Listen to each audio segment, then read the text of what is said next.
Morning, I am Trevor Sullivan. I'm a sergeant with the Sheriff's Office. Originally a Cannon Falls, born and raised native. If any of you recognize me or my face, I recognize a couple of you guys. If not, that's who I am. Quick little bit of background, not to get too in depth about me, but just to validate some things. Been with the Sheriff's Office for 10 years. I worked for Cannon Falls PD for a year before that, and was on the reserve program in town here for 2 years as well. Been a drone operator for the Sheriff's Office for almost 5 years now. It's kind of one of our first pilots, and we've rapidly grown our program over the last 2 years, as has many law enforcement agencies within the state of Minnesota. With that being said, we'll go over an overview today, a super quick PowerPoint just to kind of give the general information about what we can and cannot do, kind of the expectations that we have as law enforcement officers, being trusted with very powerful equipment to fly in the air and to prove to you that we're not peeking in your windows with the cameras or doing anything like that. We're specifically looking for people typically, as well as providing public safety over major events and things like that. And then at the end I will do 2 different types of demonstration. Whoever would like to can come outside with me if you want to see our drone fly. I'm going to put the drone up in the air. We'll be flying around a little bit. I'll also have a live stream going up here on the screen of the actual camera feed that I'm seeing. So if you want to go outside to start, see the drone. If you want to come back inside to watch, to see kind of the camera's capabilities, you're more than welcome to do that. If you want to just stay one side or the other, it's your choice. But that's what we'll do at the end of the day here. If you have any questions you want to address as I'm talking about things, please feel free, shout them out. I'd rather just take the questions right away rather than waiting till the very end slide when it says questions, because then by then you probably forgot about them, because I know how my memory works and I would have forgot as well. So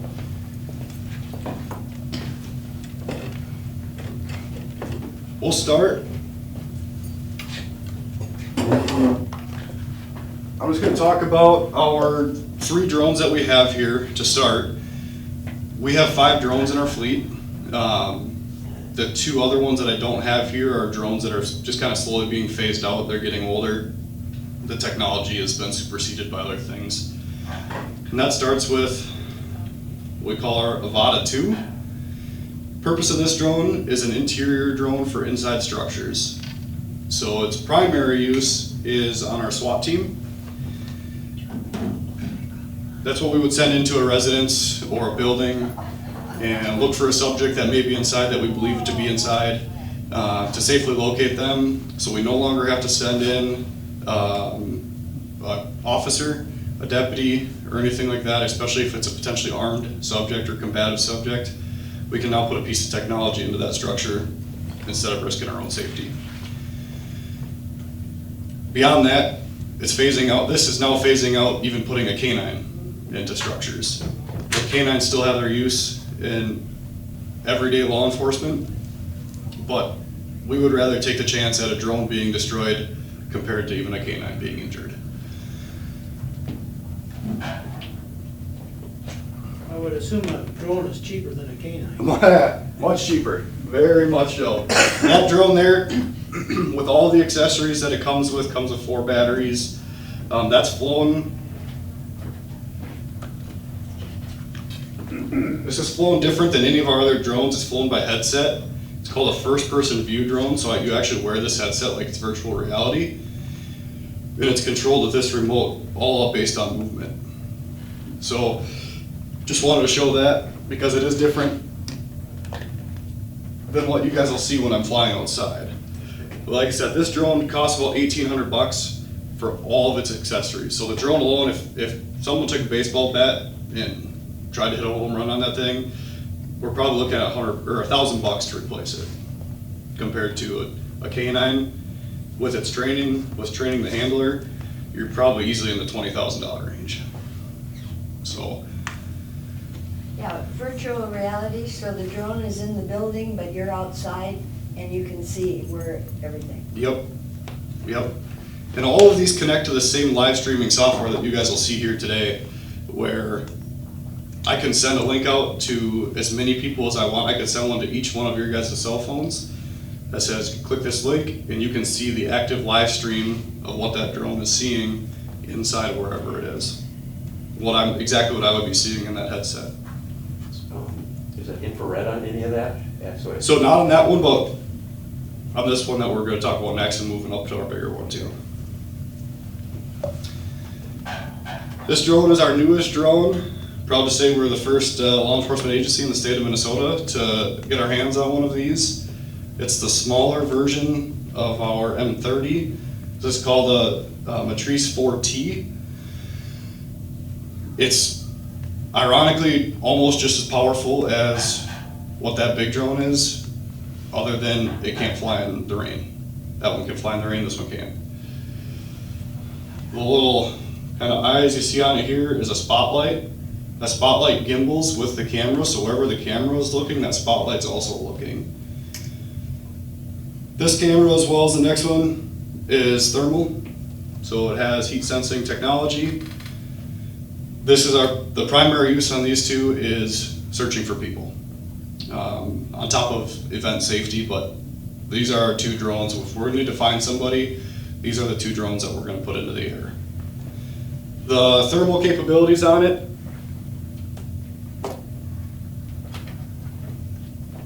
it mirrors the camera. The camera has 154 times zoom, which you'll see if I put our drone up at 300 feet into the air, I can zoom into my license plate and read it clear as day. With the thermal on that, what we do if we're searching for people is it even can coordinate down into a certain degree range of heat that it's looking for. So we usually will set it from like 95 degrees up to 105 degrees. So anything that's in that temperature range, it's gonna make that object glow, so we know that we're not just wasting our time looking at all of these other heat signatures and indications. How heat resistant is it as far as, can you go interior with that or interior structure on fire? Nope, Okay. nope. And most of that is because of just the propellers. Yeah. You would take out a propeller too quick. Beyond that, we do use it for outside fires, grass fires.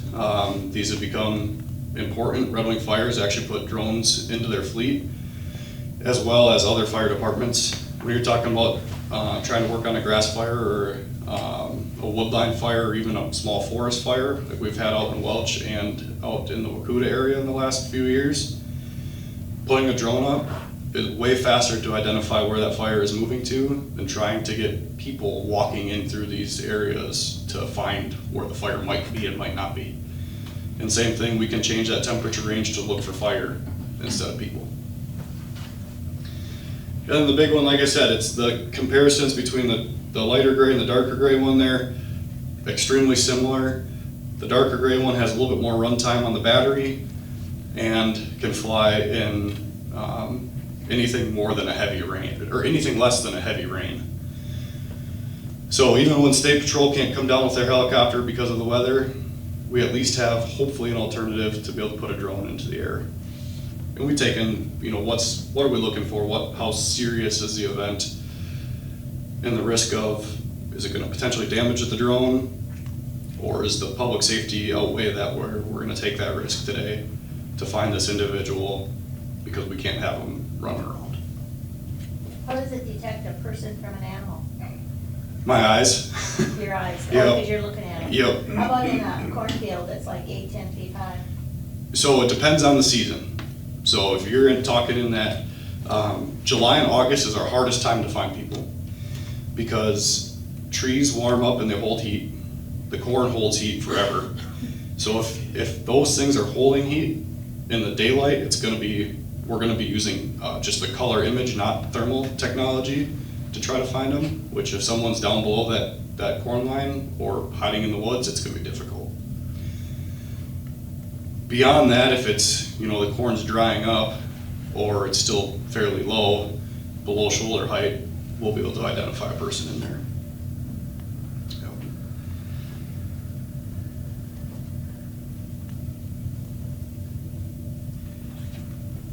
So some of the misconceptions about drone use, people, it started in the military, that's where drones were used. You've probably seen all sorts of Ukraine videos and how they're weaponizing drones.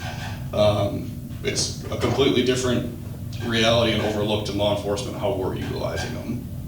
We're utilizing them simply to locate people, missing people, suspects, armed suspects, all those sort of things, to potentially save the missing person's life or potentially save the law enforcement officer's life as we're trying to find somebody.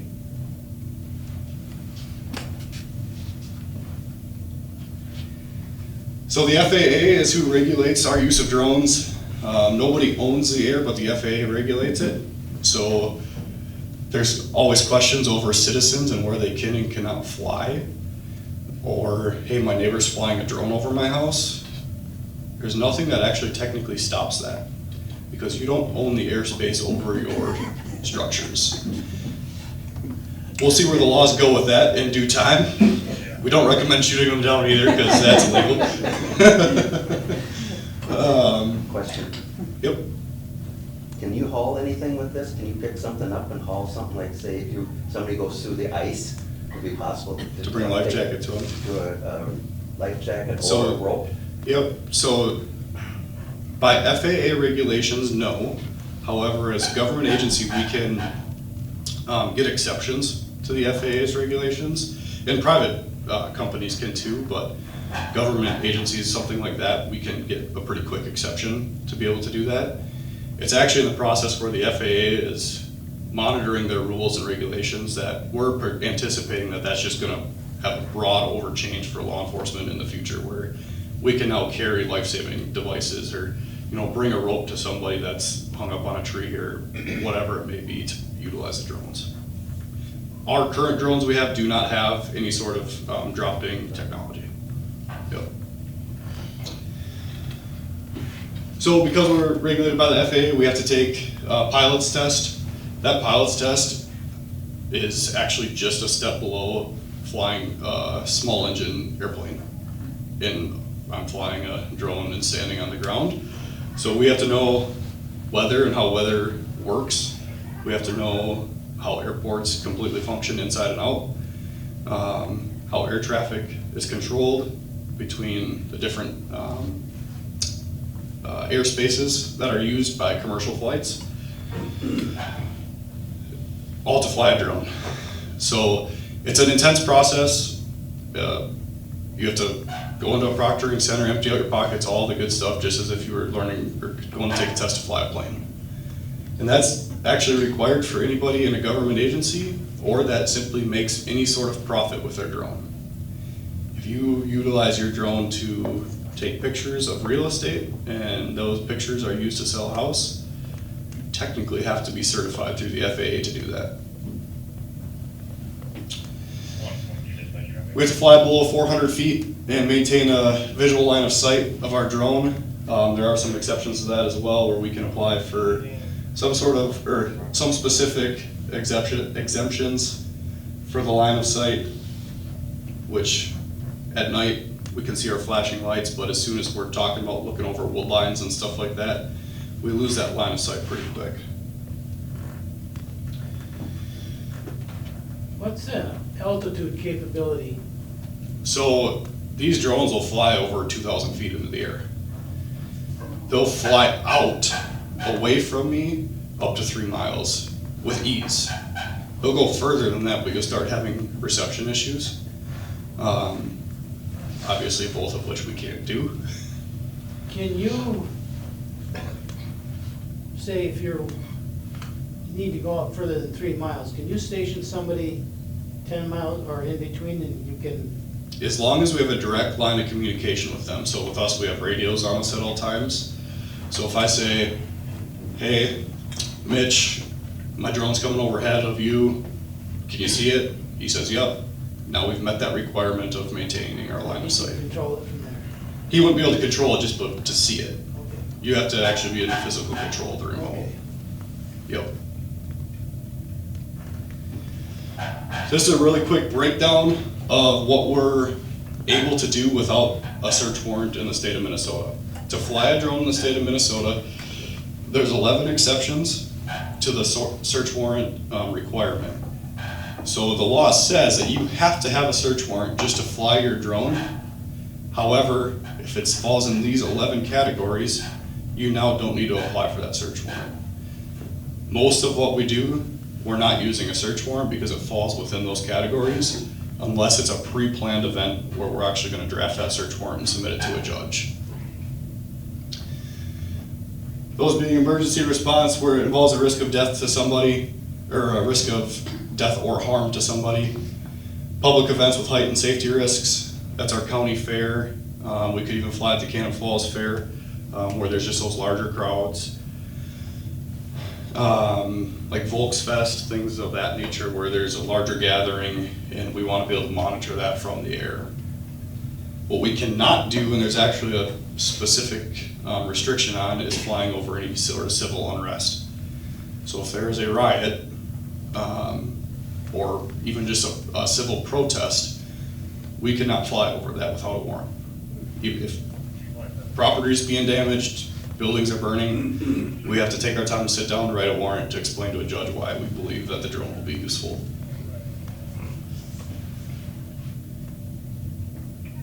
And criminal activity, this kind of falls in where if someone were to flee from a motor vehicle, where reasonable suspicion of a criminal activity exists in a public area, that's where that falls under. You've now fled from your vehicle, you're committing a crime by doing that.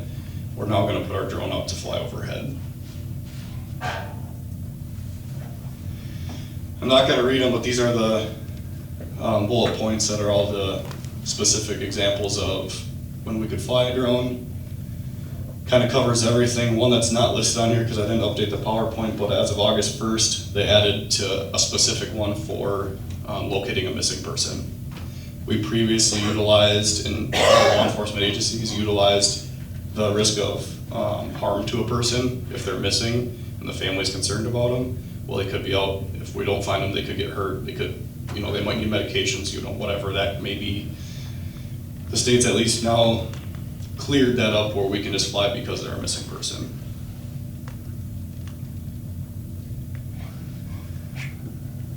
Our current drone team is comprised of 7 pilots. We've got 5 drones, as I talked about. It says 4 on there. We've brought one back to life recently that had some damage. And then our Drone Sense platform that you'll see the live streaming on, that's also the platform that we utilize to track all of our flight time. Every single flight, every single time that a drone lifts off into the air, it is marked down there. As well as all the maintenance we do. Each drone requires monthly maintenance and checks to ensure that they're operating as they should be.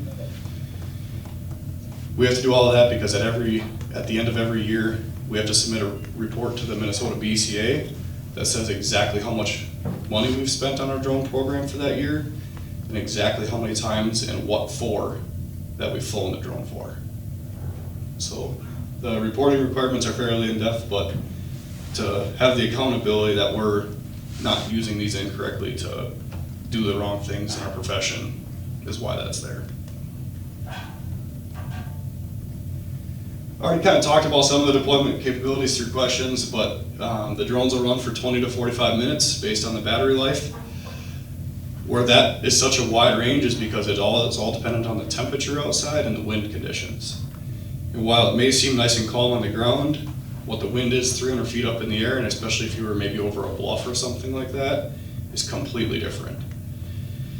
And we have active wind readings on our controller, so when the drone's up in the air, while it may be feeling like light and variable winds on the ground, it'll tell me the exact wind speed that the drone is experiencing, so that we can get a gauge as to how long it's going to last up in the air. If you're using thermal imaging, does that take down the battery life? No. It doesn't? No. So you can kind of see on the cameras.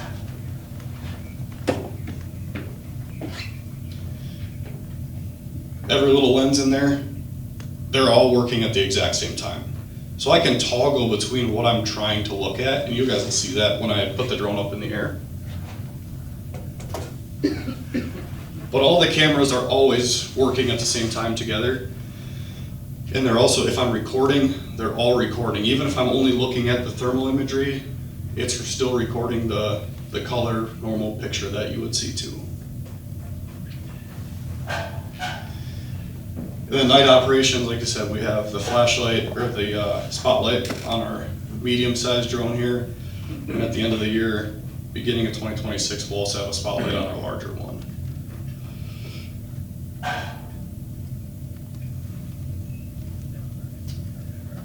Data retention, anytime we take videos or pictures, those images must be deleted within 7 days unless it's part of an active case file.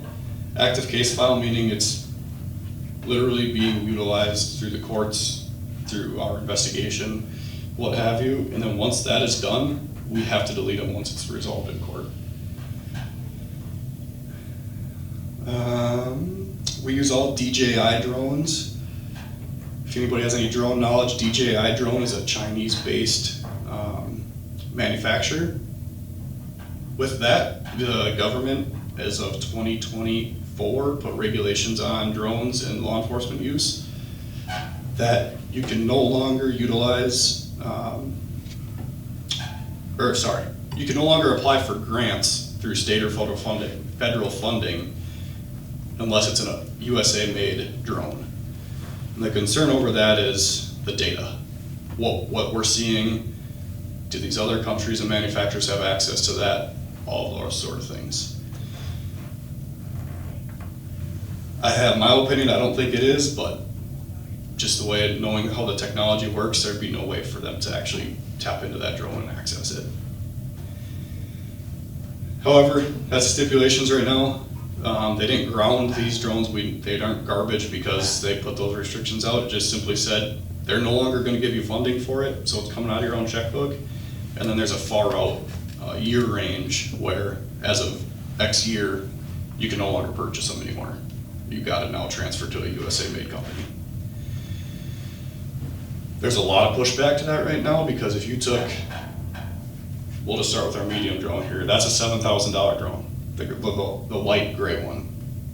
$7,000 for everything we have. There's 2 companies in the United States right now that make a drone that's comparable to this. That's it. So you're looking at least a year out by the time you get one. So if I were to crash this thing tomorrow, we don't have a replacement for a year. Beyond that, that's probably a $15,000 drone to buy it from one of those companies. Talk about our big one, that's about a $12,000 drone to us. You're looking at about $30,000 to get it from one of the USA companies. I'm not saying that those drones aren't spectacular and all that. When you're trying to justify a program and justify to your taxpayers that you can buy a $12,000 drone or you can buy a $30,000 drone, I think we all know the option that's going to be chosen.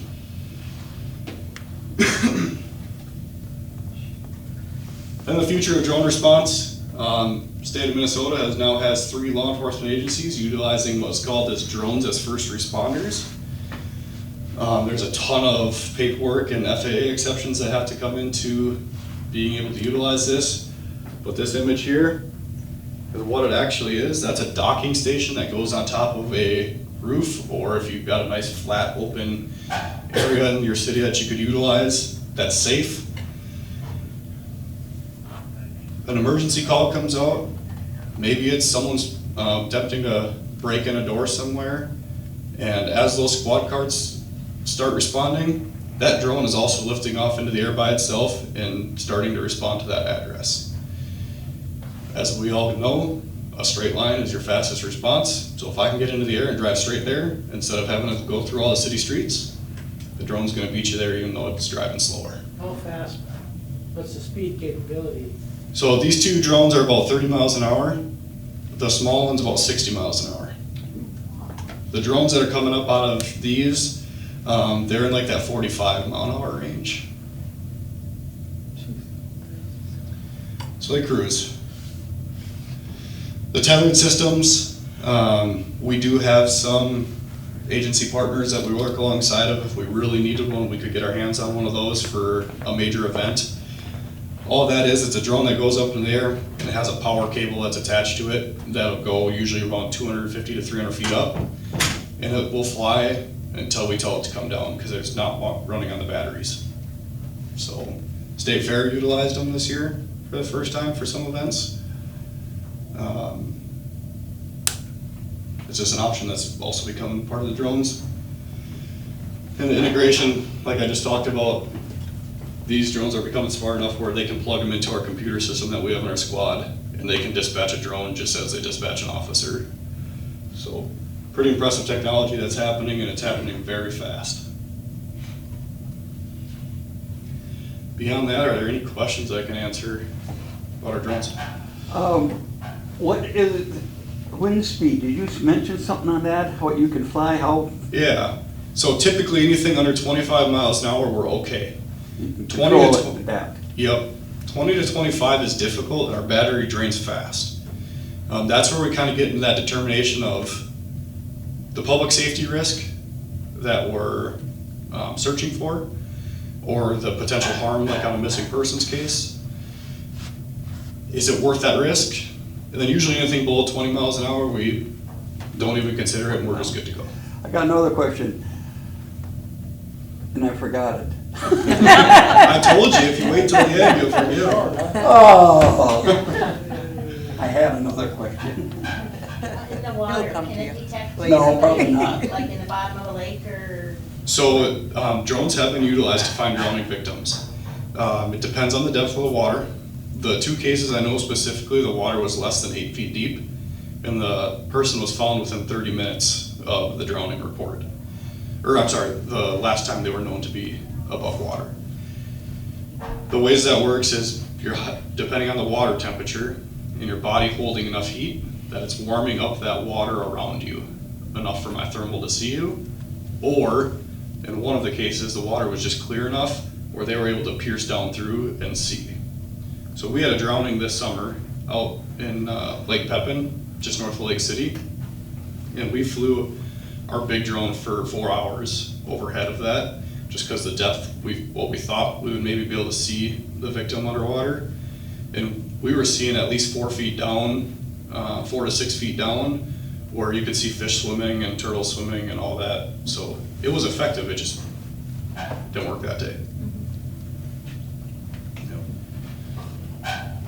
I was driving on Highway 52 north one time, and I noticed a big flock of pigeons over to my left.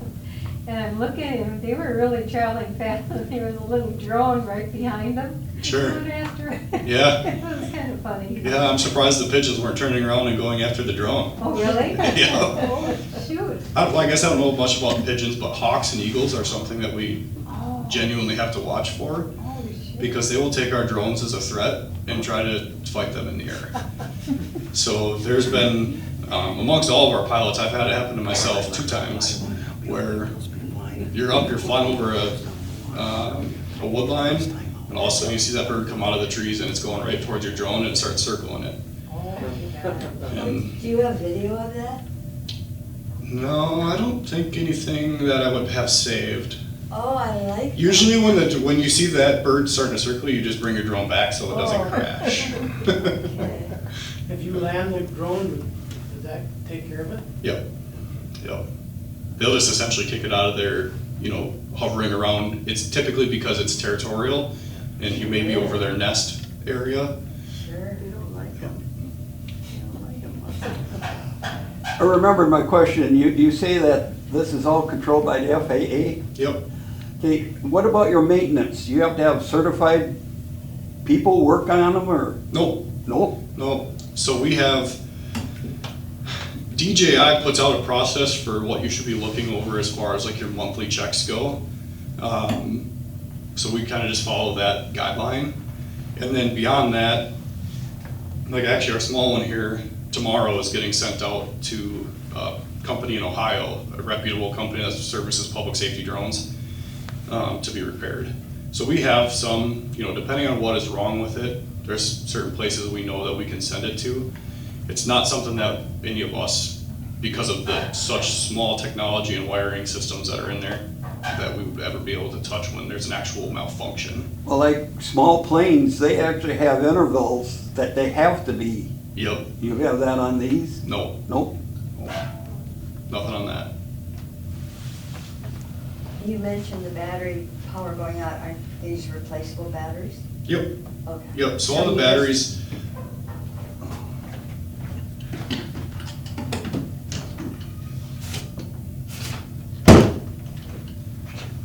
So for each drone, we have 4 sets of batteries. The big drone runs on 2 batteries at a time, so we have a total of 8. All the other ones just have 1 battery going at all times. The batteries, because they're typically sitting on chargers, they do have their own smart technology inside them where if they're sitting on a charger for too long, they automatically start draining down the power in them, so you're not constantly charging it up to 100% because that's what ruins batteries. However, because of the use, because of the amount of time they sit on a charger, it's usually about 2 to 3 years where we're looking at replacing batteries, just because you no longer get that runtime out of them. Just as your phone starts to lose its charge faster and it dies faster, it's the same thing with these batteries. But with like our big drone, we typically get around 40 minutes out of that consistently. You times that by 4 battery sets, that's 3 hours worth of flying. On top of the fact that we've also got bank chargers and stuff like that where we can start recharging our batteries and just put them into a cycle, which is how we had it up for 4 hours in one time. If your department had a dream request, what would you like to have? It would be to get 3 more of the large drones. You've got 1, so that'd make 4. Yep, so we could have 1 on each crew, on each shift. So that way there'd be a drone in somebody's squad at all times. Right now, because of our fleet, our drones are stationed. We have this medium one here sits in Red Wing, and our larger one is in Wanamingo, just to spread them out throughout the county so we can get to them quicker for wherever they need to go. Oh, gosh, yeah. The ideal thing would be able to get 1 on each shift in a squad car. Yeah. So there's no drive here, pick it up, now drive all the way back to here to deploy it. They can just go to the scene and start flying. Because the sooner it can be in the air, the more likely we are to have a successful mission. Can you charge the batteries off your vehicle power? Yep. Like a cell phone? Yep. Yep. Some of our squads have just the regular 110 volt plug-in, just like your house. Okay. We just plug it right into that and start charging. So because this is a city of Cannon Falls, do we have drones in our police department? No, I use him. They call us. Yeah. You do, huh? Yeah, me and Trevor worked together even this summer on a case. Me personally, I think I'm on 2 or 3 different calls now. But that's a 25-minute wait at the minimum. You beat me to the call.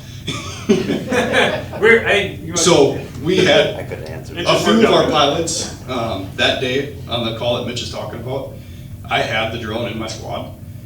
You know, if I'm working, I've got another drone pilot on my team that typically he has the drone in his squad. If he's working a specific area, he'll go grab it and get it into his squad, then he returns it at the end of his shift. That's something we've taken a proactive approach because we know that how vital it is to get the drones to a call fast. And it just so happened to be that that day I had it in my squad and I was there within a pretty quick amount of time. So, yep. Do you ever work with other counties? Yep. So part of Drone Sense is it has a integration inside it that if another agency also utilizes Drone Sense, we can fly together, see exactly where they are, put all of our video feeds together, things like that. So Dakota County, Winona County, Wabasha County, all utilize Drone Sense. Red Wing Police Department has a drone program, they do as well. And Dodge County is currently using a different program, but has been rumored to potentially be making a switch as well. So we have set up, trainings with those agencies, and so we can at least train together and know how they work, what they like to do, things like that. Learn from them, they learn from us. But when those calls happen, we can assist each other easier. We were down the infamous Winona case of the murdered female. I forgot her Kingsbury, Madeline Kingsbury. And the massive searches that were for her, we were down flying alongside of them for that. Yeah. And they're more than willing to come and help us as well. We were down this couple winters ago, or no, this past winter. Our drone was out of service. We couldn't fly. Dakota County came down for an incident that was just outside of Cannon Falls, out by the hospital, and they came down and helped us locate the individual on that one. Yeah. No, I didn't. How do they fly in cold weather? They'd be nice to Snow, I mean, we got. So too cold it hurts, but if it's like 32 degrees, even a little bit colder, they actually like it because the drones heat up as they fly, so it helps the batteries not overheat, Okay. as long as it's not too cold.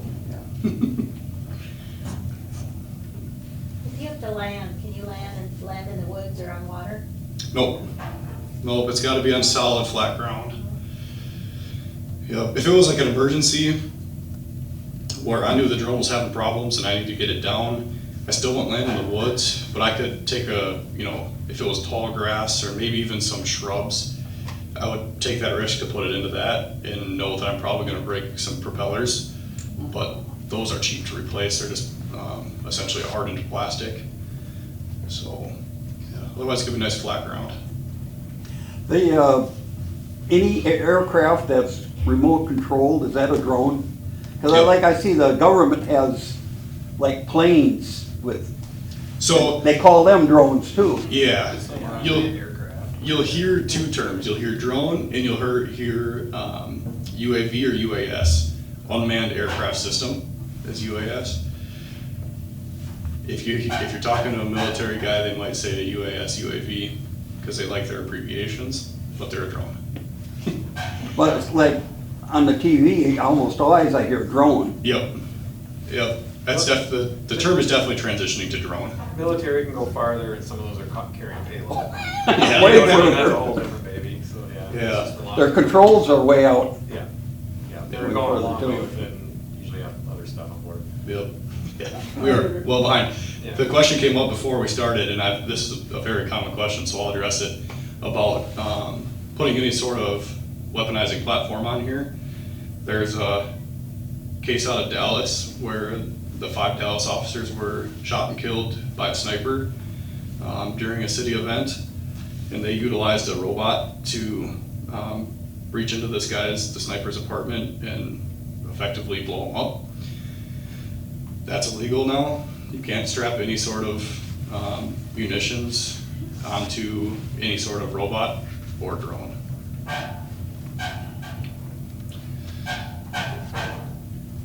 Anything else? Demo time. So, like I said, if you want to go outside and check out the drone, you're more than welcome. If you want to stay in here and watch, do both. Whatever you want to do. I'll be outside flying. You can come and go as you please. Once I make sure that the drone is actually up on the feed, then I'll start flying. So I just got to go out, get the drone set up, and get the live feed set up, and we'll be good to go.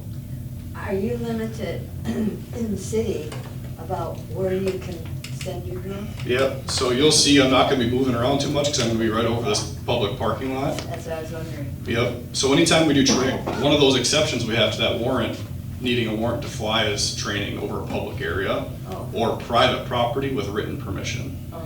So this parking lot is public, anybody can park here, so I'll be staying up over the parking lot and not going over the houses that are in the area. Okay, get over the building. Yep. I'm over the mayor's house.